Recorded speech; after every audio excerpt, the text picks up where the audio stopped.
Okay, well, welcome everyone, and thank you for joining us for our session. I've got a couple of notes, I'm going to put those down.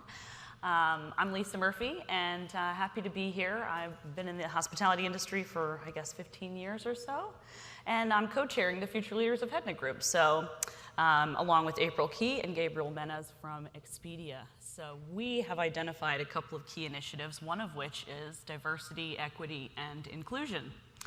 And we thought it might be fun to talk about that today, bring our authentic selves in front of our association and get a little cringy and try to have some fun with this. So thank you to my fellow panelists for joining me up here. And I thought maybe we could start by a little bit of a definition of what is DEI, diversity, equality, and inclusion. April, would you like to take that one? So I will take that, and forgive me for the phone, but I just want to make sure I get these definitions right. So I want to start off by saying that a lot of times we hear these words, DE and I, always sort of coupled together as if it's this catch-all phrase. But really there are three components of this that are really important, and I wanted to make sure that before we started our discussion we really understood. So diversity, by definition, is just referring to all the different ways that we differ as people, and making sure that in a room such as this, there's a mix of men and women and all of the different ethnic makeups and socioeconomic differences and things that are composed of across the United States and across the globe, since we are representative of that. And then we think about equity. Equity really is about creating fairness and that access and opportunity across all people. And also recognizing that while all of us are sitting here at the table, we all had different ascents to this table, different obstacles that we had to overcome to sit at this table today. And then lastly, which is the really big part, is inclusion. It's the extent to which all of us feel like we belong where we are. You can be at a table and not necessarily feel like you belong at that table because you're left out of the conversation, whether it's through common phrases and things that are used. The analogy that a lot of people always sort of bring up are, sports analogies, especially if you're talking about American sports and things like that, or like golf, par for the course. If you don't play golf, you have no idea what that means. Mm-hmm. So it's things like that when we talk about inclusiveness, we want to think about that and who our audience is and making sure that all of the people at the table feel like they belong. Yeah, absolutely. I agree. So, so thank you for helping us to understand the textbook definitions of these topics, and I think we all recognize that this is a significant and important to our industry and growth. From a perspective of being kind and considerate, I know we've had a lot of fun as a group preparing for this session, and I thought it would be nice to maybe hear some personal stories. So, Daniel, could I ask you to share with us a personal or a professional experience that highlights some of the challenges of this topic? Would be like work-related or just life in general? Can be work-related, doesn't have to be, and I'll just caveat this by saying that none of us are here to represent the companies or the positions of the companies that we work for. This is just, can be comical, can be serious, sincere. I can kick us off by sharing that I questioned myself as the moderator for this group, thinking, maybe I'm not qualified, maybe I'm not the right fit for this. What makes me such an expert or the right person to step in and have this conversation as a woman, lighter skin tone, white person? What do I know? What can I add to the conversation? So I think it's difficult. We all have blind spots with this, but we need to recognize that for there to be any opportunity for that to change. So.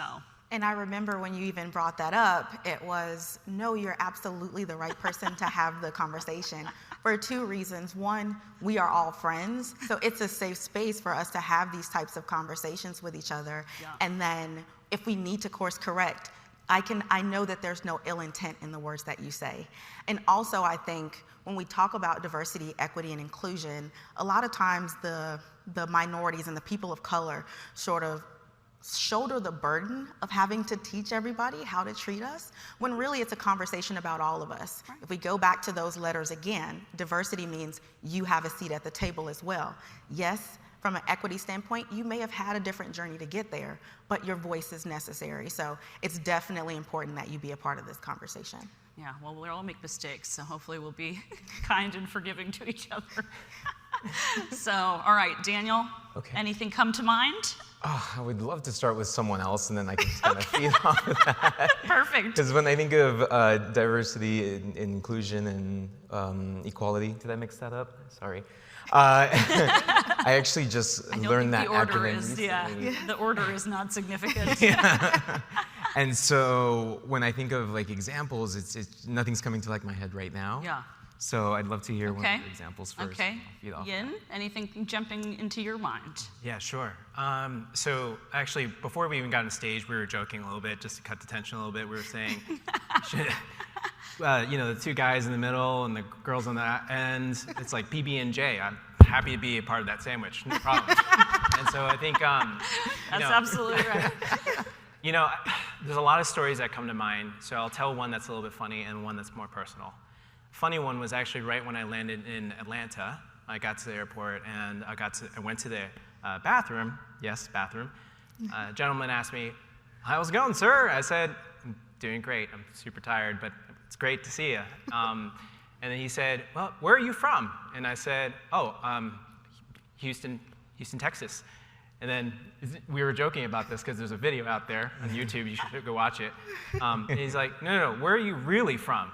And I was like, Columbus, Ohio. and then he's like, no, where are you really from? Like, seriously happened, right? Yeah. And I was like, oh, I guess, I'm Cantonese, I'm Chinese. And he's like, oh, yeah, I love your food, love sushi. And I was like, that's not really Chinese food, but that's great. Oh my goodness. So that's a little bit like that personal story. But a little bit more personal, just to kind of open it up a little bit, get more vulnerable. So when I first joined Airbnb, I started kind of telling a story through our onboarding. And I got the courage to actually share the story a lot more. Mm-hmm. Growing up, you probably know that, the way that I speak at times, I don't say, hey, would you like to go to McDonald's sometime with me? It's more like I speak proper English. And it's surprising to a lot of people that, Cantonese was my first language. I grew up in a place called Clintonville, Ohio. On my bio, it says that I grew up in a grocery store. And it's true. I lived in a grocery store for 18 years of my life. And I lived in the back of one. Yeah. So I learned to price guns, pricing guns. Yes. Yes. Well, anyway, the sticker. We sold Oriental food. It's not dangerous. It's very dangerous. Listen, we specifically said we were not going to address gun control. Exactly. We have enough. Got vandalized all the time growing up. My Chinese name has a lot of radical, water symbols on it to dilute my temper, because I was born on a day that my parents would say that I would have a very bad temper. It's very true. Growing up, I fought a lot physically. I tell you, I'm not dangerous, but I fought a lot, and that's the type of attitude that I have. And I grew up with a friend named Jonathan Walden, and his name, at first glance, perceptually, it would be that he's white. He was actually half Filipino and half Caucasian. Fast forward, we both got bullied growing up, got called all kinds of names. Don't hold it against anybody, but when we got into college, we started drifting apart. I was getting my own life, he was getting his own life, and I didn't see it coming, but I came back home one day and he had, unfortunately, hung himself. And so, to me, it was after years of just verbal abuse and even physical abuse that probably led to that. Mm-hmm. And that led me to leave. And so the long story short is that I think diversity, inclusion, and belonging has a defining moment that each person in here has a story, right?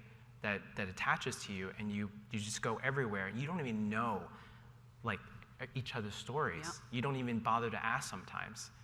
But not only that, if I were to tell you, if your words actually ended up killing somebody, would you do it again? Or would you actually do something different? And so that's a personal story for me, and that's kind of what traveled with me. Wow. Yeah. Wow. Thank you for sharing that. Good sharing. Yeah, significant message there, I think. One of our goals with this session is to hopefully build awareness, encourage each other to talk about some of these difficult topics and experiences. You're absolutely right, and they can be funny, they can be more somber and carry a more serious note. But that's the whole point of us opening up the dialogue and having the courage to address some of those difficult things. And that's how we inspire change. Exactly. Daniel? And going off of your first story, later I found out that things like that are considered microaggressions. Yeah. And I don't have like the full definition of it, but I do have an example, something similar. I could share the definition of microaggressions, and this came right from Google, so hopefully I'll get this right. A microaggression is defined as everyday verbal, nonverbal, environmental slights or insults, intentional or not intentional, that communicate hostility, derogatory, or negative messaging. So, with that as the backstory, please. So the most recent one, there was all sorts of little ones as I was growing up, but you don't really see them until things like that are defined. Right. It was early May last year, and I was leaving a restaurant with my friend, and I opened the door for this person. Person walks through, turns around, thank you, and happy holiday. I was like, okay. So I didn't think anything of it. Christmas or anything? It's the beginning of May. Okay, I was very confused, but at the same time, I was like, whatever. Went back to my friend's place. We're in the elevator. I get this text message from one of his neighbors who's a mutual friend. Nice guy. Doesn't mean any harm. Right. But he messaged me with a Mexican flag meme, and it said, Happy Cinco de Mayo. And I was just like, oh. So, and then I got it. And so I texted him back, and I was like, Bob, thank you so much. I'm Costa Rican, but I really appreciate it. Happy Cinco de Mayo to you, too. Thank you so much. So that microaggression there kind of brought it more into perspective, all of the ones that I had experienced growing up. Yeah. So there's one story for you that kind of came from you, and thank you. Yes. Yeah. Absolutely. Well, in opening up the conversation, we can help to open each other's eyes, and building that awareness is key. If you're not aware of microaggressions, even as a concept, then how do you begin to understand the impact of your body language, the faces you make, the comments that you deliver in passing, and back to Yin's point, that what you say and how you behave really does carry a lot of weight and can have dire consequences in certain situations. So. It really does, and my story is very similarly along the lines with Danny of microaggressions. Believe it or not, I was actually in some conscious inclusion training at the time, and it was a very focused environment with maybe about 4 or 5 people to the group.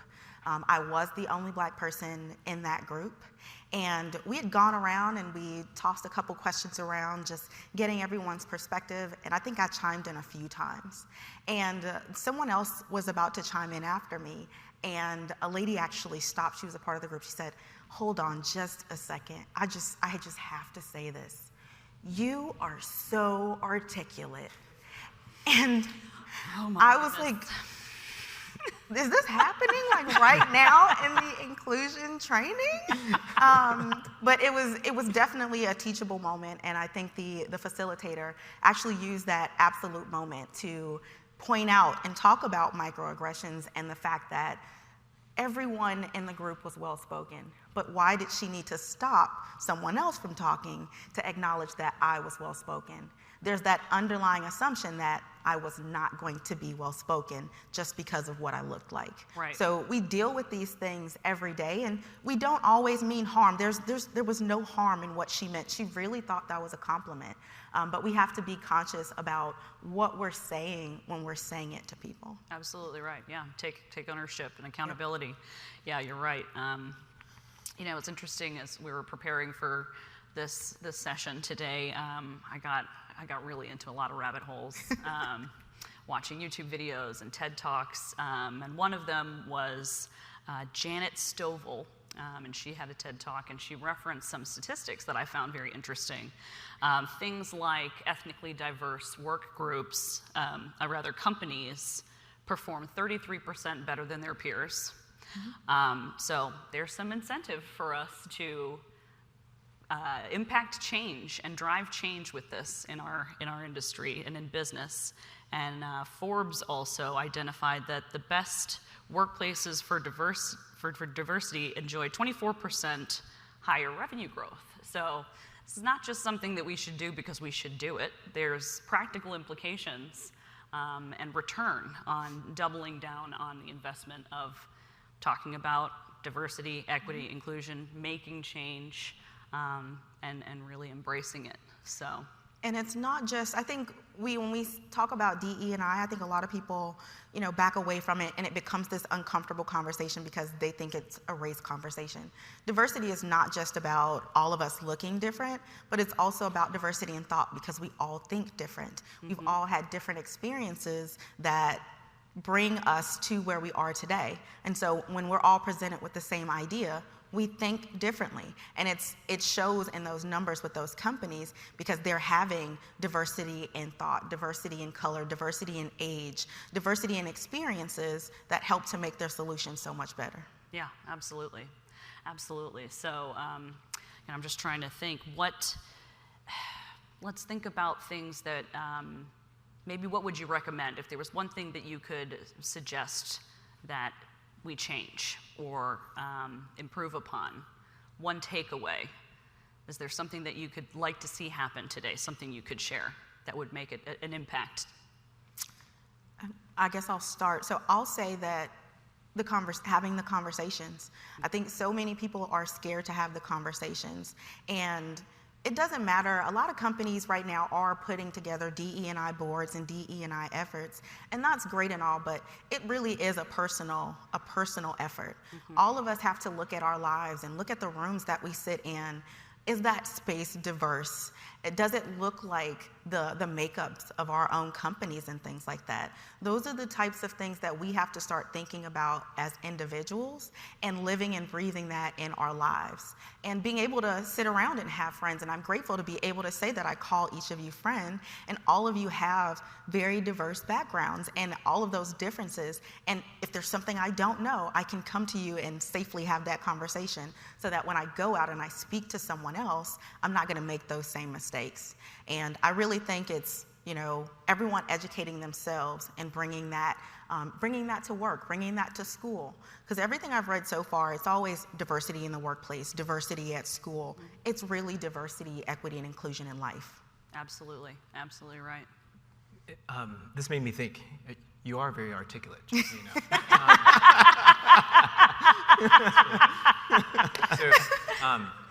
It made me think of something that I just learned last week, actually, from a training session.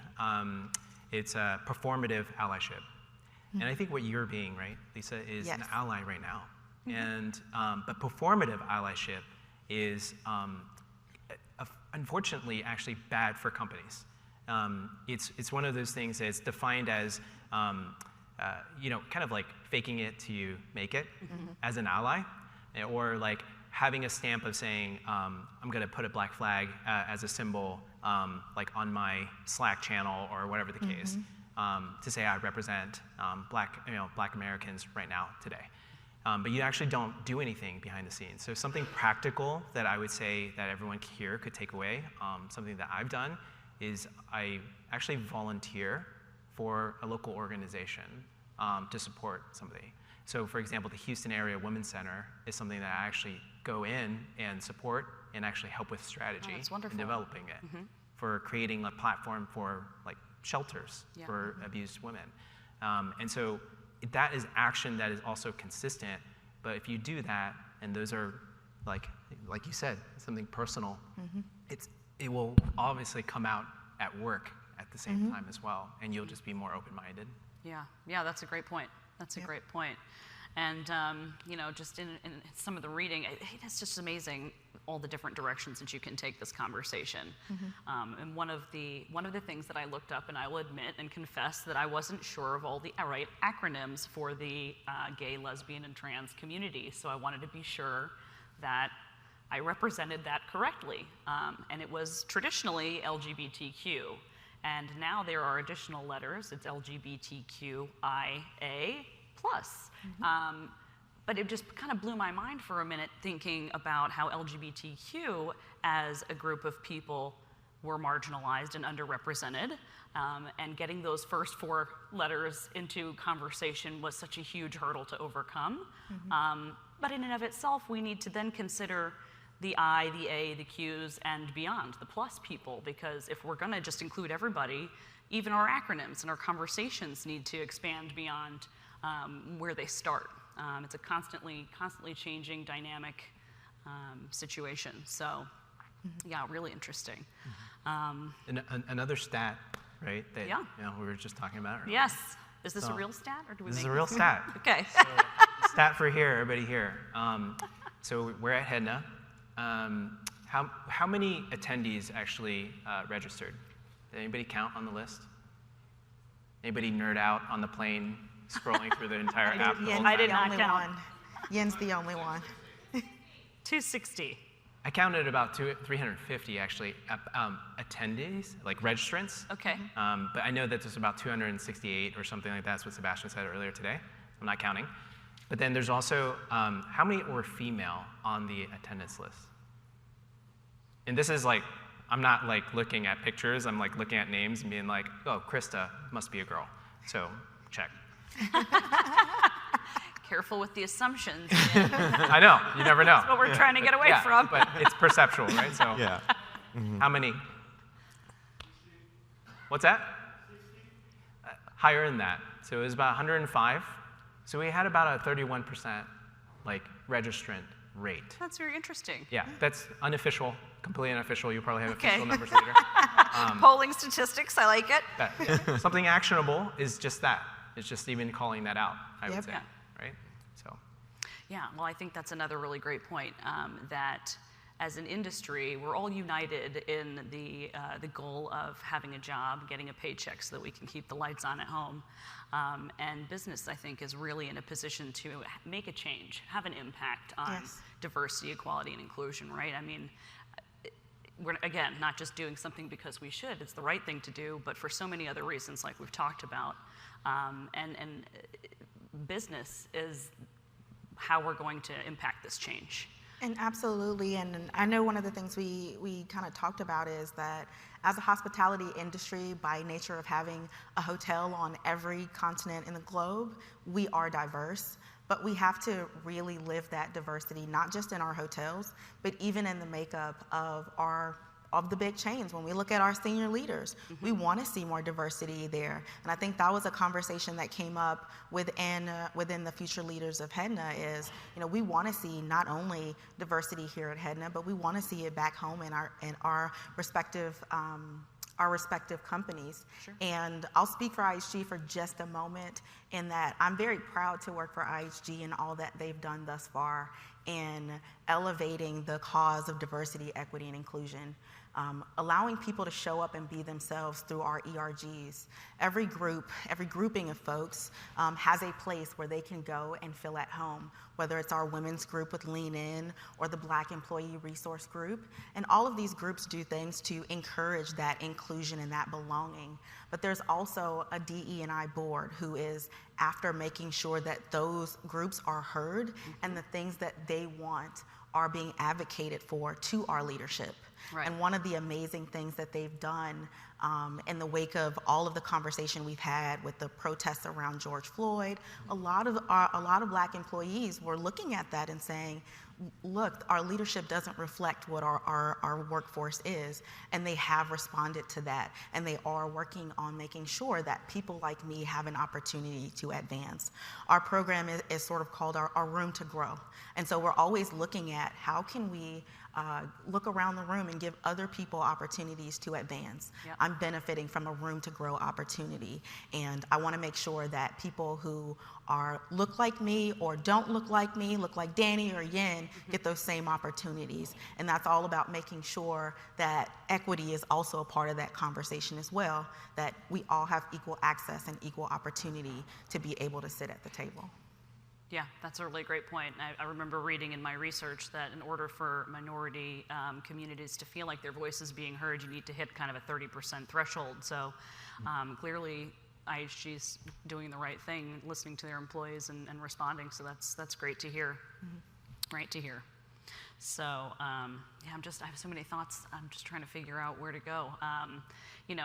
Everyday application of DE&I. I was on LinkedIn last week and I saw an article that was posted by a friend of mine, and it talked about applauding the Band-Aid brand, Johnson & Johnson, for coming out with different skin tone Band-Aids. So you can find something that matches what your preference is. And it just made me think for a minute, like, my God, I wouldn't have even realized. Wouldn't have even realized that. It walked me down a whole conversation of, white privilege and our neutrality and our ignorance to some of the just benefits that you have by virtue of how you were born. It's unbelievable. And it's super awesome to have Band-Aids in my color, by the way. I want to hide it. Yeah. But I like what you said about everyday application of diversity, equity, and inclusion. And I'm going to talk about something that Danny did that he didn't even realize he did. So we were at dinner the other night, and it was a table of about four or six of us, and we were talking about American politics. And there was one person at the table who was not an American citizen, and I think we were talking about Georgia specifically and Kemp as our governor. And all of us were just laughing, and we were all a part of the conversation. But then Danny reached out to the person who was sitting next to him, who was not an American citizen, was not a part of the conversation, and just tapped her and said, "American politics, huh? Ha, ha, ha," and then brought the conversation to something else that could include her in that conversation. It's those small things that make everything so much more inclusive, and he didn't even realize he did that in that moment. Hey, yes, Daniel. Well done. You're going to be our ambassador. We should call those micro-optimisms. Yes, absolutely, absolutely. So let's see, I'm trying to think what other fun examples. We were talking in one of our kind of prep calls. We didn't script this either, so we wanted it to be authentic. And an example that came to my mind was in the movie Meet the Fockers. The son-in-law to be, Greg, is a male nurse, and the parents in that movie are shocked that he's not a doctor because he's a man. And that sort of opened up a gender roles discussion. And I thought about it, and it was, for me, there was an experience that I had in college. I was an intramural flag football referee, and I was selected as the only woman from my college to officiate the state championship finals games. When I showed up to get my game card, I was handed a stopwatch and told to go keep time for the other games that were taking place. And there was a lot of confusion at the registration table, and it was, completely unintended, microaggression example right there, right? And it's unbelievable how often this happens, and we're just beginning to open our eyes to it, I think. So, yeah. Interesting. The other thing that we haven't talked about that we talked a little bit about was privilege, and that all of us have a little bit of privilege in certain respects. Yeah. But it's important that we recognize our privilege in whatever situations, and even in certain situations, obviously, Lisa being a white female, you have privileges that I don't have.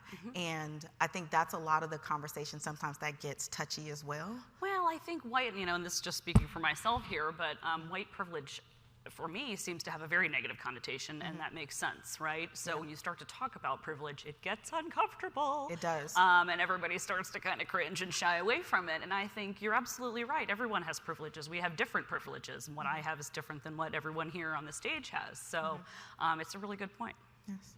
It reminds me, this is a two-way conversation too, right? So like, DE&I is sensitive, yes. Yes. But it's also like for us to receive the whatever transgression that we might think or microaggression also matters too. Yeah. Right? Like if we were sensitive to every single thing that happens, like, well, I'll say the word called chink all the time. Chinkity chink, chink, chink, chink, chink, chink. Imagine that. It sounds, it's crazy. Yeah. It's crazy, but it happened, right? Wow. It does. And to me, I'm like, okay, cool. I get it. That's you, and it doesn't bother me. But I won't let it go and say, hey, we should talk. But why? What's triggering you to do something like that? What's going on?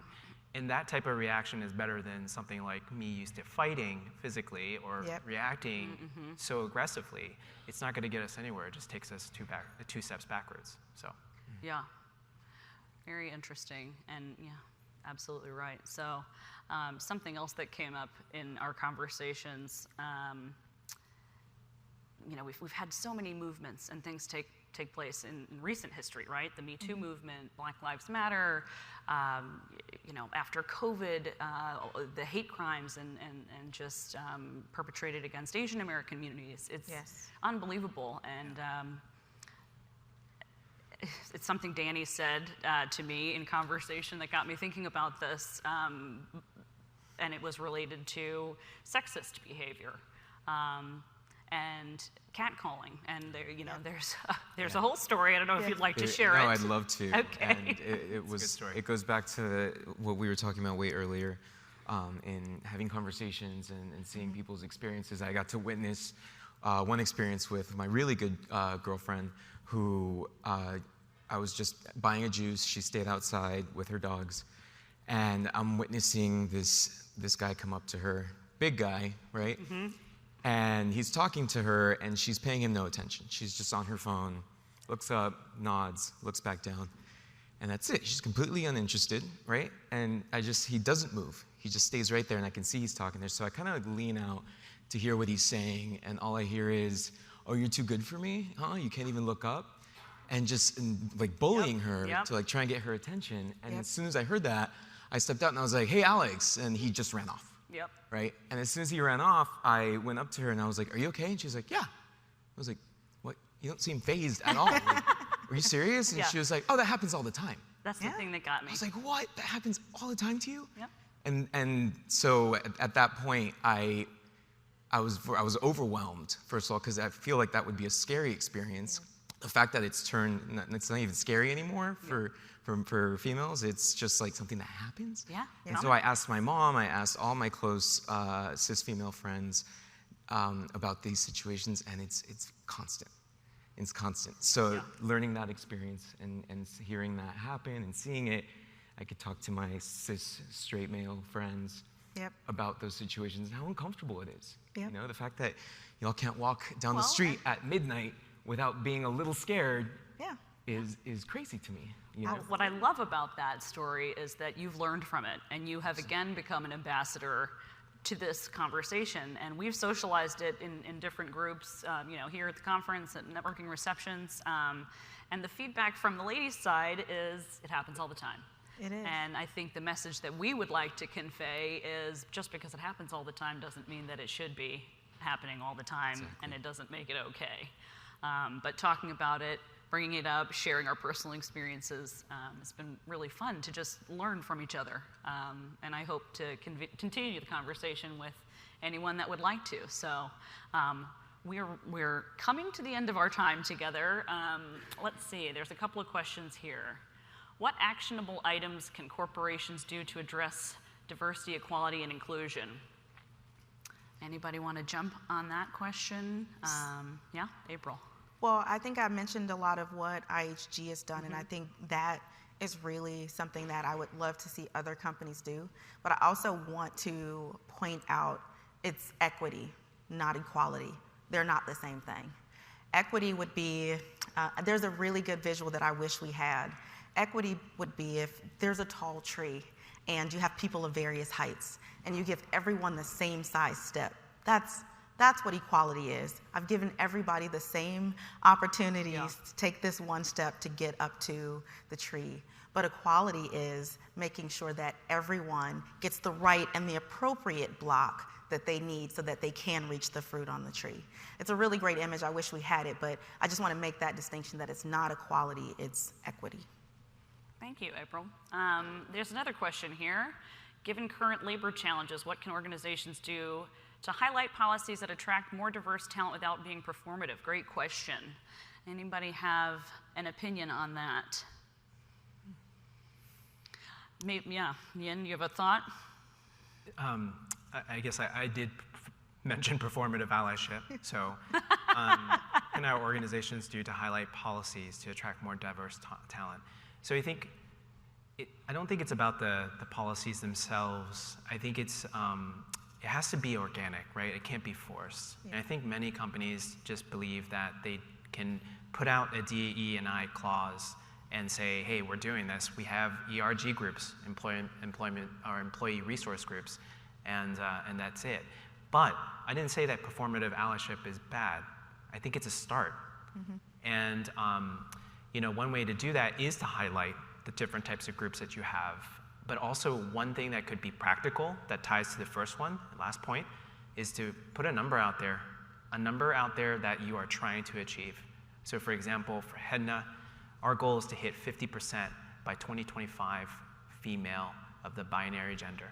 And so that actually puts accountability on your corporation, your company. And I think that that's something that our company has done and is really holding the leadership accountable. Yeah, that's a great point. I think we can all agree that things that get measured get managed. So Yep. To steal shamelessly from Greg Berman. Let's see. So I think we're out of time. I am honored to sit here with you, and thank you so much for participating in this panel, and wonderfully done. So thank you so much for your time.